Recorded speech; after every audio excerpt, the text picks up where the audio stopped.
A mass m moves in a circle on a smooth horizontal plane with velocity v naught at a radius r naught. ये m मास smooth surface पर ये r naught circle में घूम रहा है, ये कोई फ्रिक्शन नहीं है.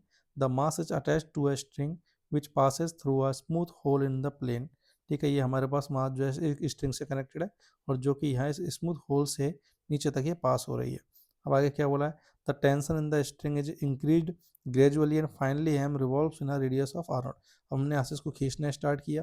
ठीक है, तो यहाँ से टेंशन बढ़ता जाएगा, लेकिन लगेगा तो हमेशा टुवर्ड द सेंटर ही, और इसको छोटे सर्कल में फाइनली घुमाया गया है. ठीक है, आगे क्या बोला है? The final value of the kinetic energy पूछी हुई है. तो देखो हमारे पास होगा क्या कि ये जो पार्टिकल है ये हमारे पास पहले घूम रहा था आर नॉट रेडियस में वी स्पीड से. अब अगर टेंशन इस पर बढ़ा भी दिया जाए तो टेंशन लग हमेशा सेंटर की तरफ रहा है, तो टेंशन का टॉर्क एनी टाइम जीरो रहेगा. तो मतलब ये चीज़ कह सकता हूँ कि इसकी रेडियस भले ही तुम घटाओ या बढ़ाओ टेंशन कम या ज़्यादा करके, इसकी रेडियस फाइनली अगर हमारे पास r/2 हो गई है तो इस टाइम भी नेट टॉर्क टेंशन का जीरो होगा, और पहले भी नेट टॉर्क टेंशन का जीरो था अबाउट द सेंटर. क्लियर? तो आप क्या कर सकते हो, इसका सेंटर के अबाउट एंगुलर मोमेंटम कंजर्व करा सकते हो अबाउट सेंटर.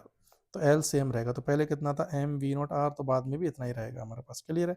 अब रोटेटरी काइनेटिक एनर्जी निकालने का सीधा तरीका है क्या? L square by 2i. Clear? L की वैल्यू अपन को पता ही है एम वी नॉट आर. ठीक है, मैं फाइनल नहीं निकाला क्योंकि इनिशियल और फाइनल सेम ही होंगे.